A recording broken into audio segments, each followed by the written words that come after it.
Okay, so first of all, I would like to thank the Doodleist for giving me this opportunity for this entire artist talk. So the Doodleist is actually having a series of artist talks on her Instagram account where she goes live with various artists. For today, it's me, but because I live in the UAE, due to country restrictions, I'm not able to use the Insta Join live that all of y'all have. So because of that, I'm going live from my account. The Doodleist, she has given me like she's actually shared like a list of questions with me, and they're really interesting questions, and I would really love to share all those answers with you. So I'm going to read out each and every question, and I will be answering all of them one by one, and in the end then we will like have a quick 5 minute session where I can answer your questions. Okay, so the first question that she shared with me is a little intro about yourself. So, hello everybody. Most of you all know me. I am Natasha Punjabi, known as Natangle in the world of art and as well as on Instagram. I started Natangle in 2017. I'm not an art student. It's something that it's where I have converted my hobby into my profession in the past 3 years, and since then I'm evolving myself as an artist. I love doing mandalas, zentangles, doodles. Very recently I started with digital painting, so that's something that I'm really in love with. And yeah, that's pretty much about me. I've lived in Mumbai. I'm from Mumbai, India. I've lived there for 26 years. In the past 5 years I've been living in Abu Dhabi. So yes, that's a short intro about myself. The next question is when and how did you start Natangal, and how has the journey been so far? So to be honest, I am loving the journey that Natangal has given me. How I started was actually I used to draw when I was a kid, but then I got busy with studies, and life happened. You start working and things like that happen, and I just forgot about the whole art hobby that I had. One fine day, my husband he asked me, "What's that one thing that you really love doing?" And I said, "I think I like drawing." Like, so it's been so many years that you've not done anything. So how about you like get an art book and start, doodling something? So after a lot of pushing from my husband is when I actually got into just scribbles, and then I started loving the whole procedure, and then every day I started making little by little, and that's how Natangle was formed. And the other question is how the journey has been so far. I The journey has been magical, I must say. I am evolving myself, not only as an artist but also as an individual. I'm able to explore a lot about myself through my artworks. Things that I'm not able to express through words, I'm able to do that through my creatives. So yes, pretty much my journey has been super awesome, and I hope my remaining time with Natangle also turns out to be amazing. So yes, that's about how Natangle started and my journey. The other question is, what was that one thing that made you realize that this is what you wanted to do? My answer to this would be is like I am able to express myself better through art. So that's the one thing that has actually really pushed me to get into it. And it's not just that, it's just about the whole piece, vibes, positive vibes that one gets when you draw. I mean, I don't know if y'all experience that, but I definitely get that experience when I start drawing, even if it is something very small. Like, I started something new today, and I'm so much into it. Like, I've been doing it since morning till like 5 minutes before I came live. So that's how there are these two things actually that I would say uh, that I've that that's the only thing that has made me realize that this is what I wanted to do. I think I should have done it way sooner. Maybe I would have uh, you know been a better artist by today maybe. So yeah. Another question is, we see a lot of people talking about styles and having a unique style. What are your views on it, and do you have a unique style? So yes, I really love this question, and I've actually spoken about this before as well.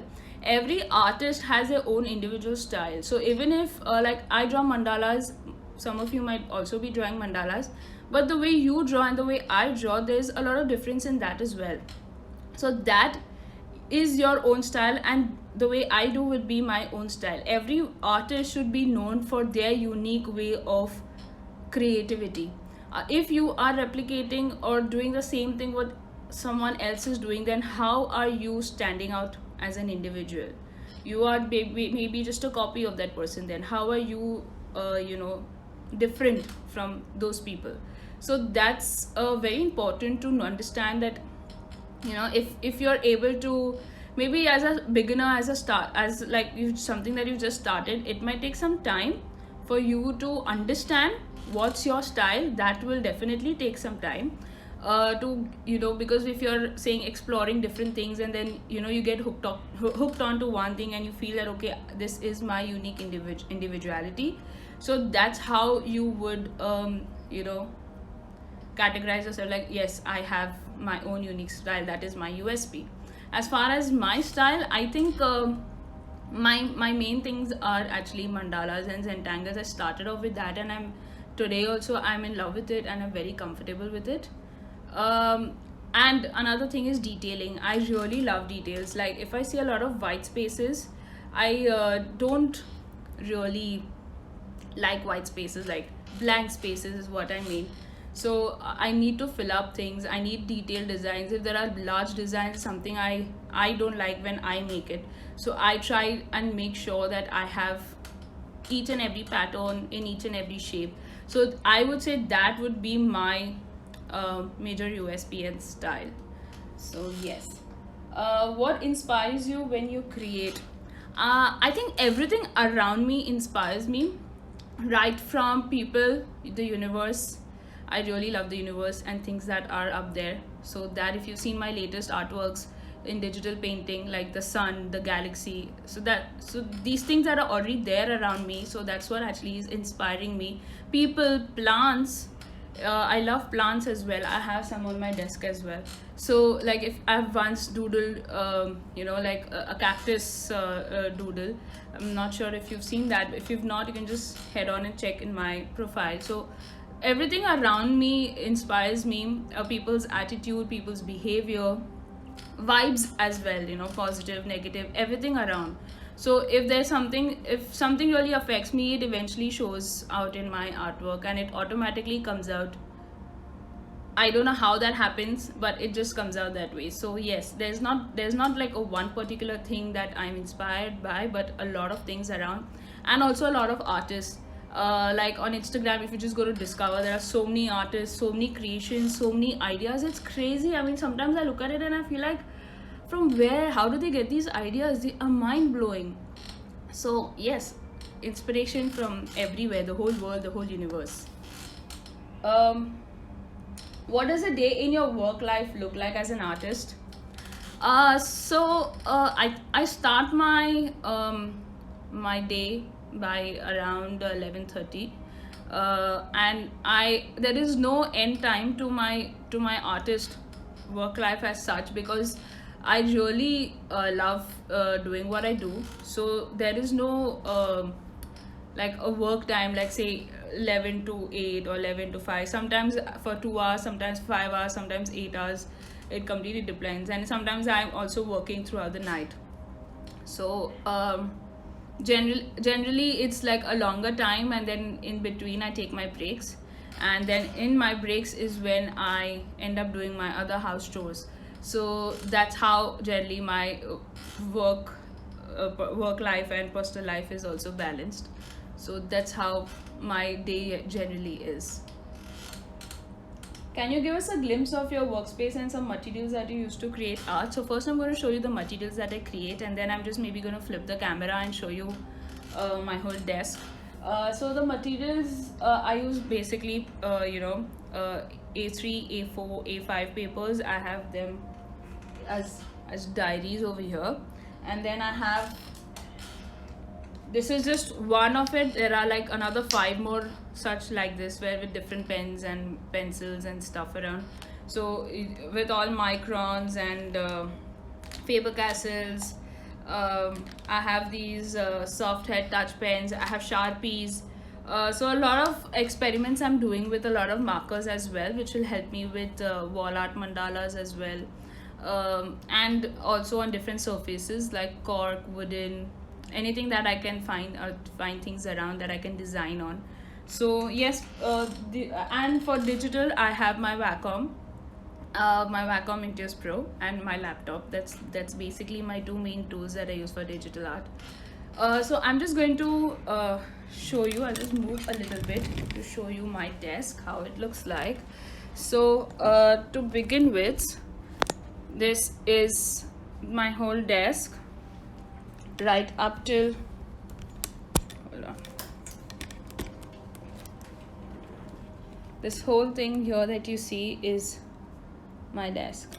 So down there are drawers over here that I have my Wacom and everything inside. Here there are the different papers and sheets around. These are the coasters that I have designed, which I always keep one set over here. This is a lamp that I have designed. Here is Mod Podge and a diary and some few things around here. And here again my few things, pens and water bottle, and there are few things down over here as well. And on my wall I always have a whiteboard marker, so I always list down all the things for the day or for the week. So this is my entire plan for the next 2 weeks, which I have immediately just jotted down. And this are some artworks that I have up here, and this is a wall art that I have made right above the AC controller. So this is basically how my entire desk looks like. Okay, so hold on, I'm just set it.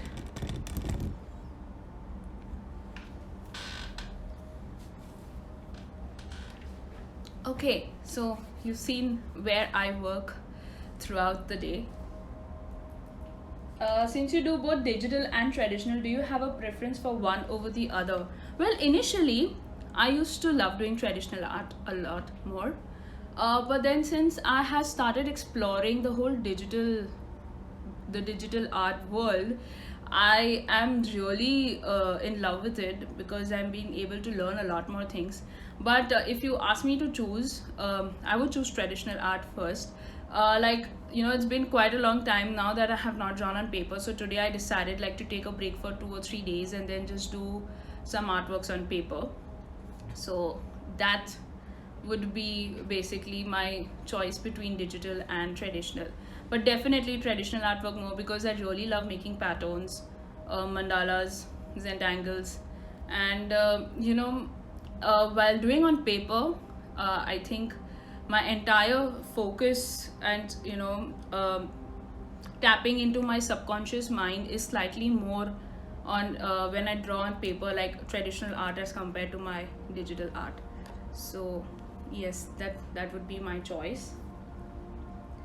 And next question by the doodleist is, how do you monetize your art and find clients? Okay, so the first question on how do I monetize art, basically what I do is I have my base cost that I have set, then I add all the hours that I'm going to work on, and how much detailing is required in any particular art piece. Also the size. So say if the size of the artwork is something small, maybe an A4 or something like that, the cost would be slightly lesser. But if it's like on a bigger paper, or, you know, something like an A3 or a 20 by 20 inch, or anything bigger than that, the charge would be more, because obviously the size is bigger, there's more detailing, more efforts put in. And then also we need to add all the materials that I am using, like anything that I have. It could be ink, pens, paints, anything that I have, the materials that I'm using, I also add the cost of that. So everything, you know, you have to add all of these things, and that's how I then I multiply it into my base fare, and that's how I charge my clients. That's how I monetize uh, my art. And also I have been doing a lot of artworks on products. Like I just showed you some uh, these are some coasters, for example. So then I have to basically charge for the ink that I am using, the materials that I have spent on, basically the product cost, and then add in some more extra amount for how much hard work and time that you have put in. So that's how I would generally do that. And I've also, like, I have the my mobile holder, so it's similarly the same way. That's how I charge. So yes, and that's how I monetize. And as far as how do I find clients, to be honest, I really don't go out of my way to pitch to any clients. My art should speak for myself, that's what I actually think. If anyone likes my artwork, they can they would automatically come and ask me, like, if they want anything, any commission that needs to be made. So that's how I've been working since 2017, but I have till date never gone to any brand or any individual asking for work that way for my art, because art is something very special for me. And if I am improving myself as an individual through my art, I would want it to speak for myself, and automatically I think clients will come to me, and that's how it's been for the past 3 years. Some crazy client experiences that you can share. So I really don't have them like a really crazy one, but I can definitely tell you one that I will never forget, and that was my first ever client, where I had just learned digital art, and I had got the client where he wanted me to make a 20 by 20 Buddha for his house. The thing was, like, I had shared all the cost and everything with the client, but then what I eventually made was something that I didn't like at all. That was because I was thinking about, I have charged that much to the client, so it should be that good. And also that money thing just kept playing in my mind, and I made such a disastrous artwork. Oh my god, I was like, I cannot believe I made something like this. What I did next was I called up my client and I told him that, see, I cannot work with that money pressure and deadlines and all of that. I need some space. I will make something related to the theme that you're looking for, and if you like it, you buy it. If you don't like it, I will archive it. That's how I told him, and I was like on the face telling him this. And then I thought maybe he's going to say that, I don't want to work with you anymore, kind of a thing. But I think the client was way too understanding. He just started laughing and he's like, go for it.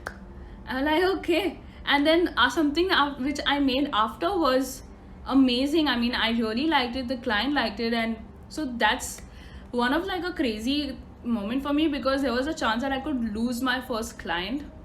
But I had to, tell that to the client. Otherwise, I would have not made really a good one. So that's like the craziest moment that I've had. There's no any really crazy thing that has happened with me so far. So yes, any new age artists that inspire you? So there are quite a few, and I don't know their names by heart that way, because I'm not able to pronounce them. But there are a lot of these Russian artists that I follow on Instagram, and mainly it's for their digital artworks. The way they create those artworks is something I really admire, and seeing those artworks is why I decided to get into this whole portrait digital portraits. And I thought, like, I would never be able to create something like that. But when I made my first one, I was like, okay, I can make it. I can learn. So then I learned, I experimented, and somehow I'm still doing it. So there are a lot of these. Most of them are Russians that I am following. I can share their handles with you, the Doodleist, in your DM once. I'd like just after this live, I can definitely share that with you. What tips would you give to the budding artist today? So I have actually listed down 6 points that I would like to share with you. The first one would be take as much inspiration you want. but you got to be authentic. Yeah, you can take inspiration, maybe you've taken an inspiration of an outline or something like that, but try to add in your own styles to stand out as an individual, as an artist, as you. So that would be my first point. My second point would be, only compete with yourself. Okay. um, you There is no point competing with other artists, because you're actually gaining nothing at all. You need to compete with yourself so that you can excel as an artist, as an individual, and you're happy with what you're creating. Automatically you will do well and better than maybe other artists, or however, but you are evolving yourself. So if you have created your best artwork in your life, you competed with that particular artwork. For your next art should be competed with that, and competed with yourself. Like, if you think that you are the best right now, challenge yourself and do something new. So that would be my second point. My third point would be, explore different things. Don't what do you say, don't fix yourself into a box. Yeah, you got to step out of the box to just explore things around you, just like how I am doing right now with my digital artworks. I'm exploring myself. I am not a digital artist at all. It's something that I have very recently started, and I'm evolving. So I have stepped out from that box. So just explore things around you. Even if you don't want to maybe follow that, you don't need to follow, but you need to have that knowledge. You need to know, because art is such a subject that is really vast. There are a lot of topics, there are a lot of things that I still don't know yet. I mean, there's so many things that I still need to know. It's amazing, and once you get into it, it's a never-ending loop. You just get more into it. So that would be my third point, where it's like you explore yourself as an individual, and eventually you will really excel yourself. The fourth point is, set goals for yourself. Say for example, I have set goals for myself, that maybe by next 3 years I want to have my own art studio. I also want to have a retail website, my own personal retail website, where people can just directly go there, buy, shop, just like how you all shop online. The same way I want to set that up as well. So that's my goal, and I'm working towards it. I also want to have my own art exhibition, which I was planning to have this year, which I cancelled because of the whole COVID situation. So maybe by next year or something, I should be able to have my own art exhibition. So I've set goals for myself. Once you set goals for yourself, you will, and if you love what you're doing, you will go through that path and get where you want to get. But do not limit yourself. Okay, just go out there and just experience everything. Another point is, practice. If you just as an artist I'm talking about, okay, if you just maybe draw once in a while, and then you feel that, okay, why am I not improving? How will you improve if you do not practice? It's the same way with cooking, right? If you just cook once and then you feel, okay, I'm a really good chef, and if one day they'll ask you to make something else, you will not know how to make it, because you don't know how to cook, right? So it's similar, the same thing with art. You draw something, and you have to keep practicing every day to get good at it. Now, for example, I generally love doing my artworks directly with markers, very less with pencils.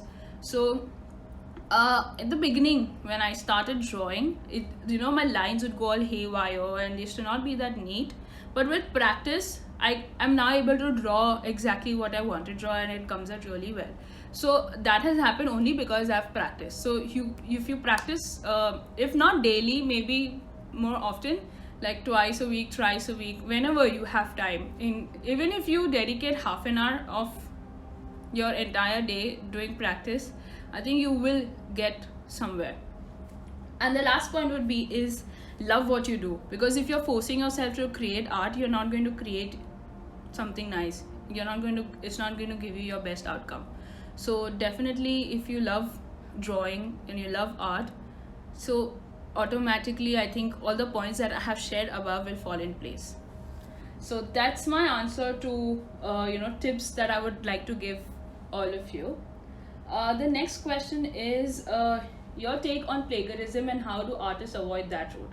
I love this topic because recently I'm going through a lot on this and I'm really frustrated and irritated. Seriously, I mean, I don't know how to even deal with this anymore because now I've just started ignoring people who are doing this. Now, I mean, there are two kind of things. One is, you steal someone's artwork just as is and you post it on your profile saying it is yours is absolutely wrong because it is not yours. And another one is where you're copying exactly the same thing and claim that this whole idea is yours is also wrong.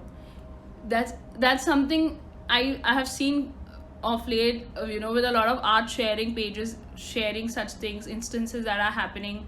I mean, I'm just being a silent listener sometimes, but sorry, silent reader sometimes, but then I do speak up about it on my stories quite often. I will give you one very good example, something that happened with me this morning. Uh, Someone sent me a voice note on Instagram in my direct message saying that can you draw me? If you draw me, I will follow you.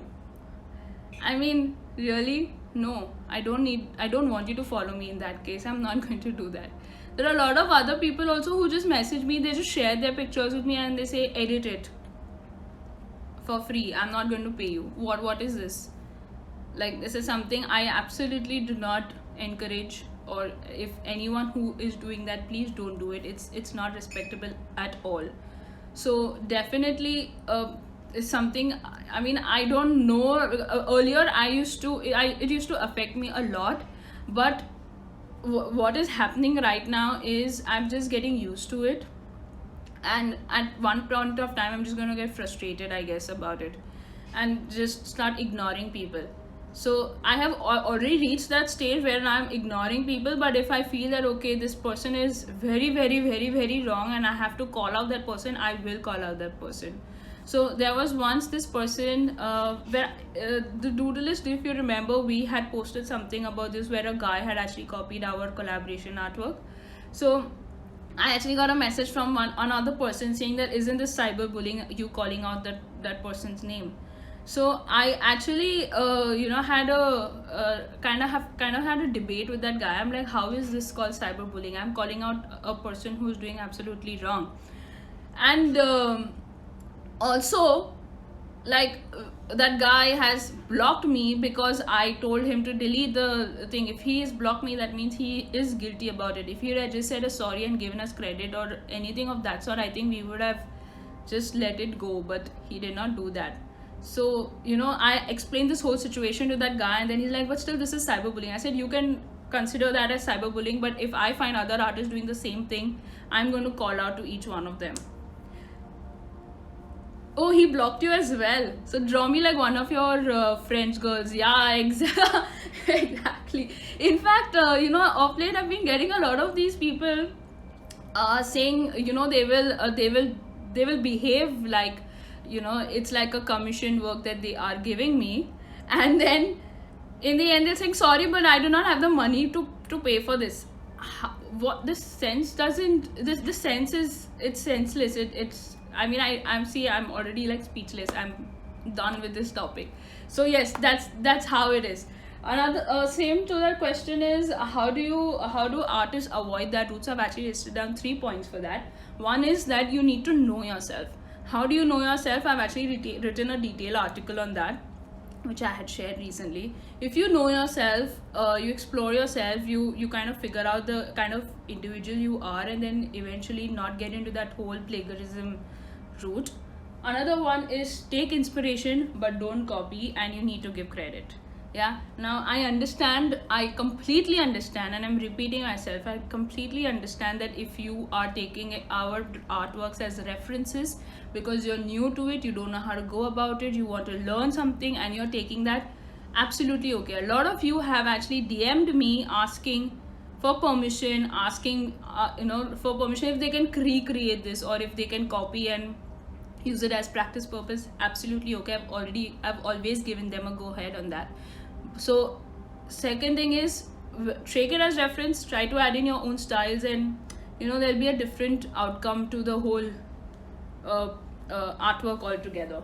And my third thing point is mix different ideas.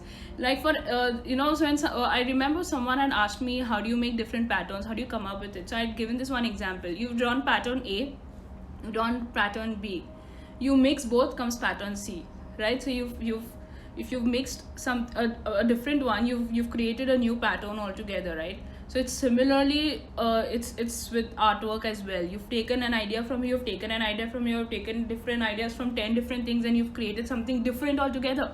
So that's how you can mix different things.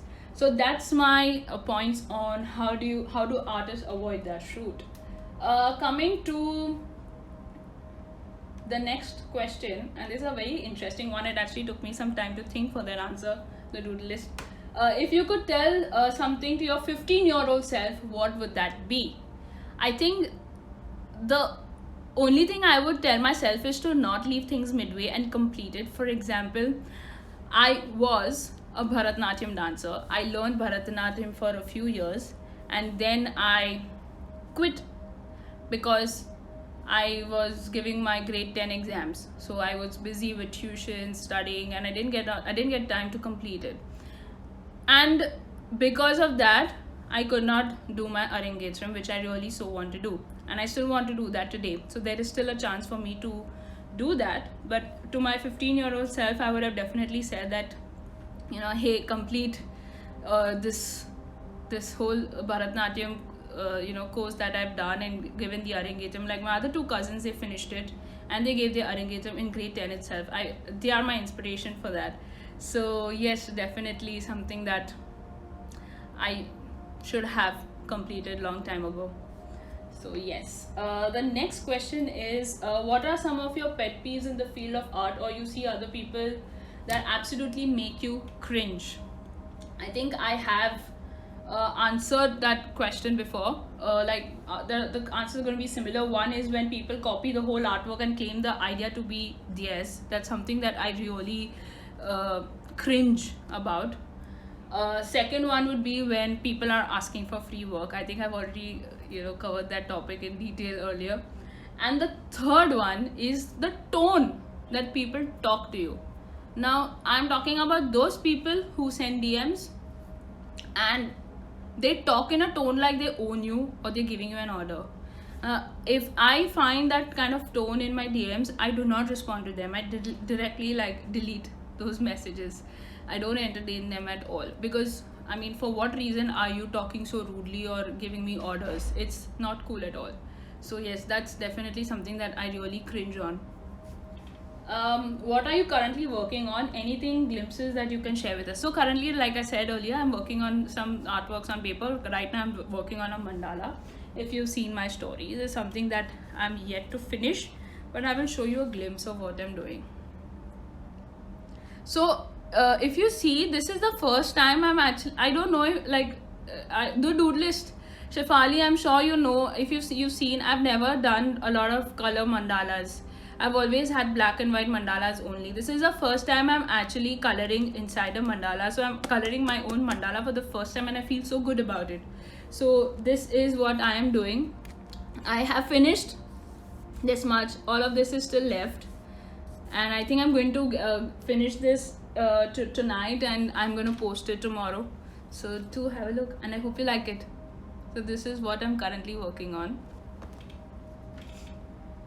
How important practicing your skill is for you? Any wisdom on this that you would like to give our viewers here? So I think practicing, according to me, practicing is important. For me right now, I'm going to talk about digital artist, because digital drawing, the whole portrait thing that I'm doing right now, digital portraits, you already know, like I am stuck in a few things, and you already know, like for example, these lines over here that you can see on my face, I'm not able to create those as yet, and I really want to get there. So earlier I used to do more of vector art kind of thing, where I used to actually draw all of this with lines, all of this with lines. But I really wanted to follow those Russian artists and create that whole realistic portraits. Is when I started giving these smudges and all of that. So yes, for me, I think if I keep practicing every day, I will be able to achieve that as well. And Illustrator and the whole digital art thing, no one has ever taught me. I've just explored it on my own. If I get stuck somewhere as to how do I get this done, I always just go on YouTube, search for it, figure out the steps, and I do that. So yes, practicing is required. And like I showed you in this earlier, I used to not make the patterns as complete as they should be, like how I'm able to do that right now.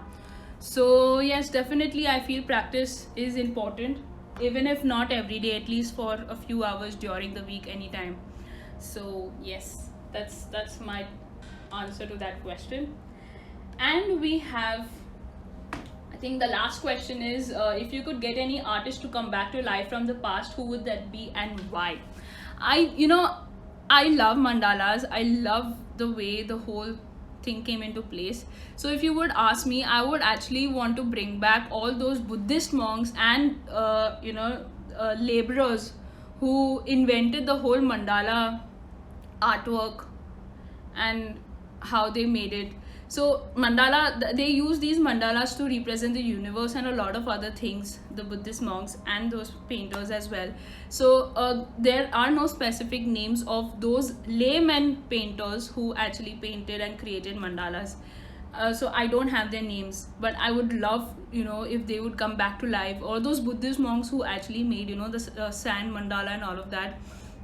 I think if they would be alive right now, I would be going to them and asking them to teach me this whole thing. I would have stayed with them and lived a monk life if I had to just learn that mandala art. So yes, I would really want them to come back to life. And okay, so this is so these are 18 questions asked by the Doodleist, and I really loved these questions because these are some points I always wanted to cover. I thought I'll make a tutorial of it and upload it on YouTube, but I think this artist talk has really served the purpose and the points that I wanted to share. So thank you, Shefali, the Doodleist, for this opportunity. And this video will be saved. It's going to be saved on my IGTV as well as the Doodleist IGTV. So it's going to be there on both our Instagram profiles, and I'm also going to be uploading it on my YouTube channel. So if ever you want to get back to this video, it's there on all of these 3 platforms. So with this, I finish with answering all the questions by Shefali, and now we can quickly if you guys have any questions, I can answer them. Now I've not seen some questions that were asked before, so if you can just repeat your questions right now, so I can just directly just read them right now and answer them. So any questions that you may have about this? Your creations are very unique. Thank you. You know what, whenever I see a mandala, it reminds me of you, because it was you from whom I got to know what mandala is. Yes, so that's what thank you so much. I would really take that as a compliment. But this is like a very good example of a particular point that I was covering before, that to create your own unique style. So if now people see something similar to my artworks, they will say, okay, I know Natangle who creates like this. So that's how I've created my style. So this is a very good example for you if you are still exploring your unique style and still setting that USP for yourself. How many hours you take to complete your art? Well, it completely depends on the size and the detailing of the artwork. Sometimes it takes 2 hours, sometimes 5 hours, sometimes 8 hours, sometimes days. Like for example, a wall art that I did, which is in my hall actually, which is like the biggest mandala I've drawn. It's a 50-inch diameter. That took me 7 days, day and night. Like day and night I was designing on that. So that took me 7 days. Now for example, this I started in the afternoonish, and I've still not completed it. So I will work on it again after I finish this live. So it's taken me more than 3-4 hours So it completely depends on detailing, on mood, on a lot of things actually. So there's no set hours as such. How does doodle help as a profession? Okay, so if you're talking specifically about doodle, the doodleist would be the best person. She would answer because she is the doodleist. She does amazing doodles. But you can use these doodles in a lot of things that you do. So like for example, this is a doodle that I've done. This is not mandala or zentangle or anything. These are all doodles. So I introduced a new product, okay, like an Atangle product, which are coasters, and the design made in these are so unique that people really love it and would like to buy it, right? So you can use these mandalas in a lot of things, in merchandises, in products, in also, like, it depends on certain brands, their website designing, posters, a lot of things. And for that, I think the session can go on quite a long on this. So if you actually want more details about this, you can just message the doodleist and she will answer on that in detail. Show that mandala please. Well, not right now, but I will definitely put up my next story, and you can see that wall mandala that I have made, and I've also uploaded it on my Instagram. So yes, so see, the doodleist has replied to your question as well. Personalization, customization, doodling on products such as coasters, merchandises, shoes, etc, etc. Exactly. So anything that you feel that people would love to buy, but if they see something, like for example, if you go out for shopping, if you love plain shirts and t-shirts, it's a different thing. But if you really like buying different things, like a different t-shirt altogether, and there are some really cool doodles on it, like for example, you're a Spider-Man fan and you see these really cool Spider-Man doodles on your t-shirt, wouldn't you go and buy it? So it's a similar example. How do you choose your path as a mandala? Well, I just started drawing and I started exploring and I started loving it, and then people started loving it, and then I just started using my brains of using it in different things, and then it just kind of went with the flow, everything worked well, and then I think that's how the whole thing. And also mandala has a lot of meaning with spirituality and a lot of other things as well. So a lot of people nowadays would like to have anything like mandala related in their homes. It could be paintings, it could be wall art, it could be anything at all. So that's how this kind of thought got into my head back then, and I'm like, okay, I should start with that. So yes, that's about it. Do you train how to use an Illustrator? Okay, so well, I do know I cannot say more, I do know Illustrator, how to use it, but I still don't use all the features in Illustrator. So once maybe I am used to the whole software and pro in that software is when I would maybe think about it. But how much ever I have learned so far, I will shoot tutorials and upload them on YouTube. So how much ever I know, I can definitely share that with you.